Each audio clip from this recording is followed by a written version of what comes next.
Hey guys, what is up? It is I, the Concrete Catwalk. Those of you who are new to my channel, welcome. I'm a reseller who loves all things thrifted, vintage, re-love, new, nearly new, you name it, estate sailing.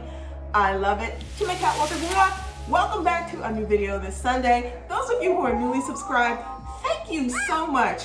Thank you for coming along on this journey together with me. Guys, I want to get into something that is very on topic. But before we do that, I want to give a special shout out and thank you to Lauren. Lauren, if you are watching, thank you so much for responding to me. You may recall I did a video about an elephant in the room, and the elephant in the room was about this vintage pre-loved Chanel jumbo that I purchased last year. I spoke to you guys, and I'm going to link the video either here or here, about what I was deciding what to do with the bag with regards to restoring it to its beautiful condition. Lauren left a response about her experience with the leather surgeons. I truly appreciate it. I am still teeter-tottering in terms of what it is that I'm going to do with the bag. You're welcome to go to that video and read her response about her experience, which was excellent. I'm closer to a decision because of her experience with the leather surgeons. Lauren, thank you so much for that. Segueing from vintage bags and pieces, I know you guys saw from the title, I come with notes because this is something that really got next to me. Be careful what you sell when it comes to what you own as far as designer bags that are in your wardrobe. I'm gonna get into 5 things as to why you need to be careful about what you sell. In this fashion climate that we're in, there are multiple things that I think everybody is discovering about previous styles in past decades and how all of that comes forward.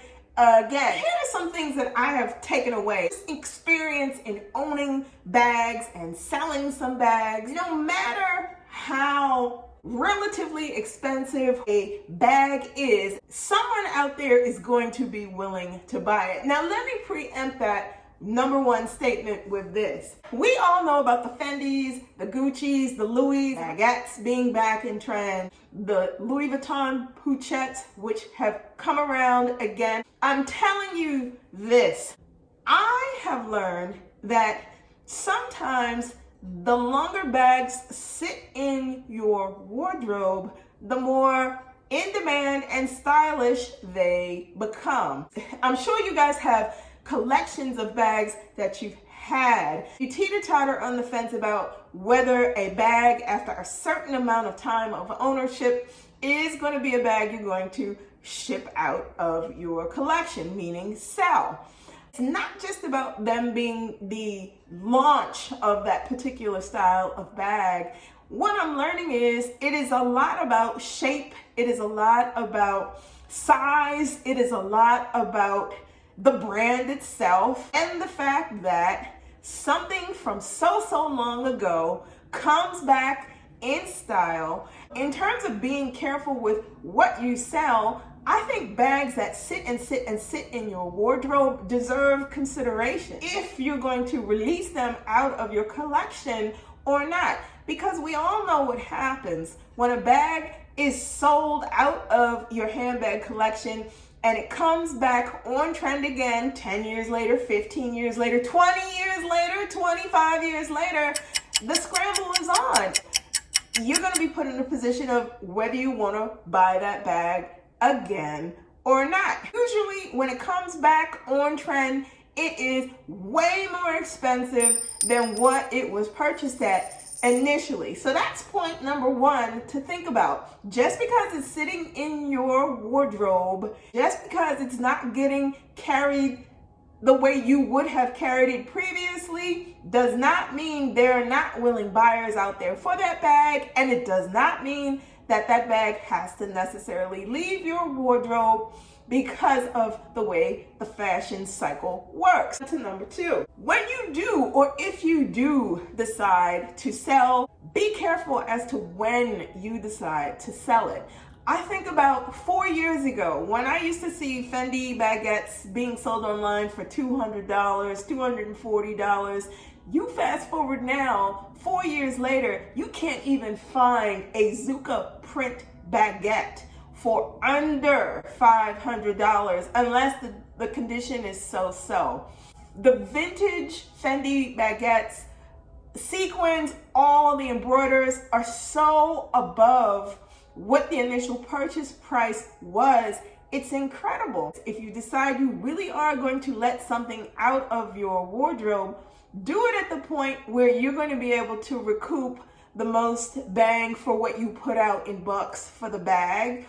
Don't sell at a point where the bag is not so popular. The timing is everything. When you decide to go into your collection and cut down and get a little bit more curated in the things that you decide that you're going to keep, knowing when to sell the bag versus when not to. Nobody wants to sell something that later on becomes the it bag of the current times and you realize that you lost out on what you could have potentially recouped on it. So let's move on. If you're going to sell your bag, be careful where you sell it.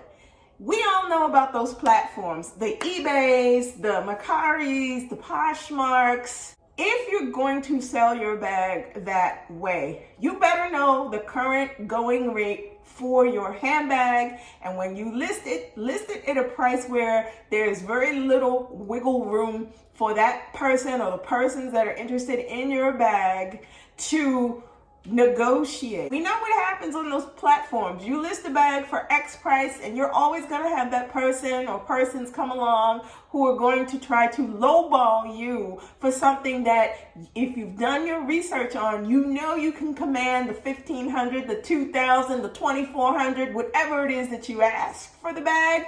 You know, based upon doing your homework and doing your research, because you know that buyer is doing their homework and their research too, you know that you can command the price. Nobody is saying that there's not room for a little bit of wiggle room. I think there's a little bit of wiggle room with everything, but not to the point where you're offering $2,200 and somebody wants to come back and say $1,000. No ma'am, no sir, no way, no.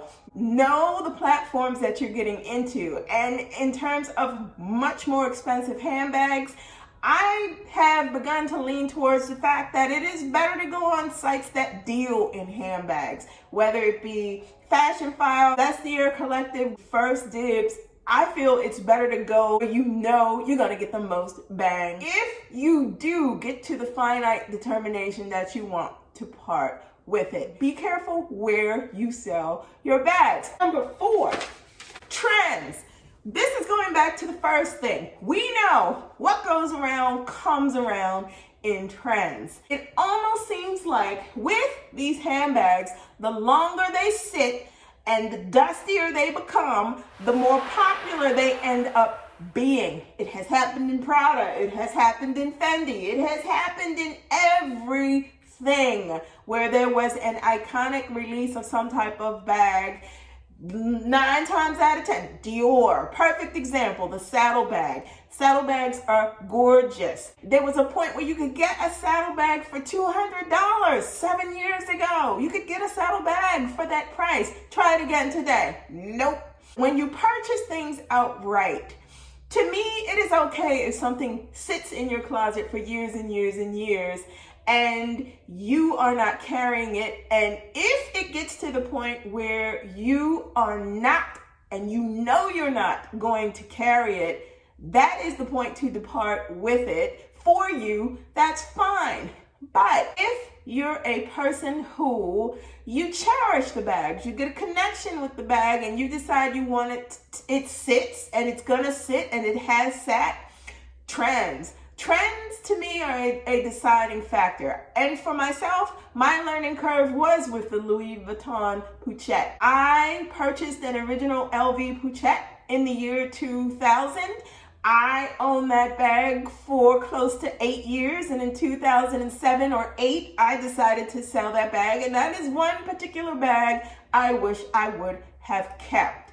It was my first introduction into having a Vuitton item. Do I regret selling it at this point? Yes, I do. Do I want to get that bag again as far as adding it into my collection? No, I can live with that. What it has taught me is to be more aware of the things that I have and to be way more conscious in the decisions that I make to sell things. You guys know, and I will post this video too, I sold 10 bags out of my handbag collection, and I am fine with the fact that I sold those bags because I was at a point where I felt it was time to sell those bags. I also took into consideration, was it a bag that I felt could stay in my wardrobe and stand the test of time?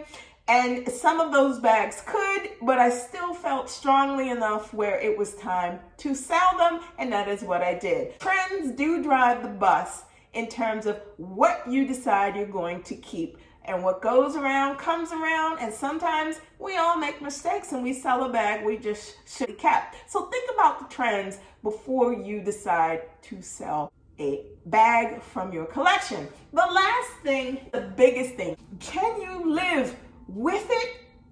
If you make the decision to sell it, can you live with it?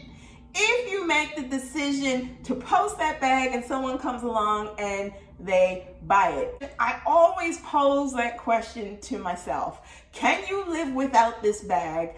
If you sell it, for some reason, 7 years later, it comes back into rotation of being a popular bag, can you live with that decision? And if the answer is yes, I go ahead and I sell. If you can deal with the consequences of what happens after it's gone, meaning it comes back into style, goes like, look, in the end, it is all about what is comfortable for you, how you view and how you value the things that are part of your collection.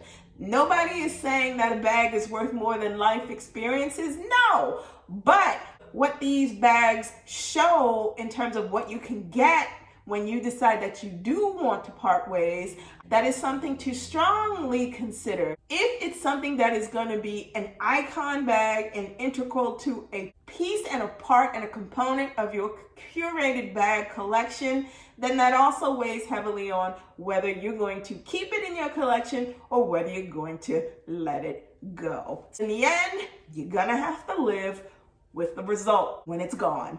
If you have any questions, concerns about anything that I have expressed in this video, please feel free to share with me your comments below. And my question to you guys is, what do you do when you decide that you are not going to sell the bag? What goes into your thought process? Do you take trends into consideration? Do you take what goes around comes around into your consideration? Or is it more personal feelings and aesthetic about the bag that determines if you're going to keep it? Thank you, you guys. That is it. That's what I have for you this week. Like, comment, and subscribe to my channel. I post videos every Sunday. If you do not want to miss out on anything that I post, you know what to do. Tap the bell and you'll get notifications each time I post a new video. Links to my socials will be listed in the box below. Thank you so much for stopping by and checking me out this Sunday. Be safe. See you all next Sunday. Bye for now.